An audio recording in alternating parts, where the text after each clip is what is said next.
మన తెలుగు పెద్దలు. రచన డాక్టర్ మల్లాది కృష్ణానంద్. చదివినవారు శ్రీ రొక్కం కామేశ్వరరావు. ఇవాళ శ్రీ ఆదిభట్ల నారాయణదాసు గారి గురించి తెలుసుకుందాం. హరికథ పితామహ ఆదిభట్ల నారాయణదాసు తెలుగు వారందరికీ సుపరిచితులే.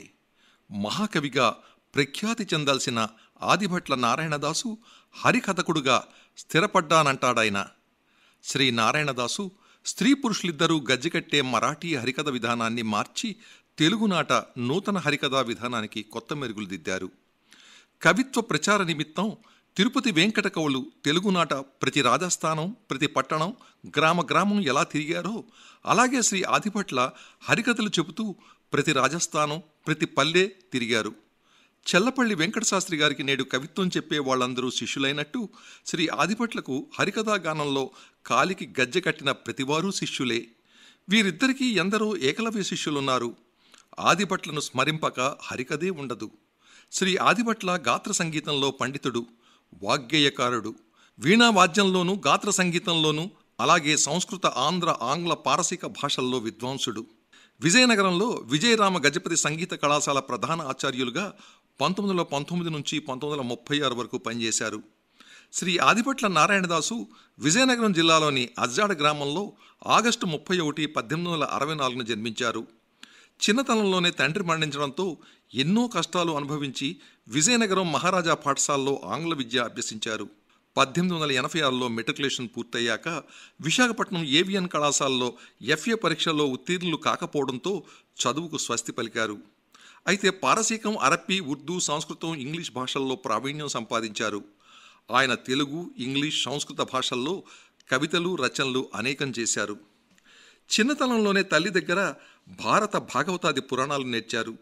ఒకసారి గుంప అనే శివక్షేత్రంలో తిరునాళ్లు జరుగుతూ ఉంటే తల్లితో వెళ్లిన ఆదిభట్ల ఒక పుస్తకాల దుకాణంలో పోతన గారి భాగవతం బొమ్మల పుస్తకం చూసి అది ఇవ్వాల్సిందిగా వ్యాపారిని అడిగితే, పసివాడివి, నీకు భారతం ఎందుకయ్యా అని వెటకారం చేశాడట.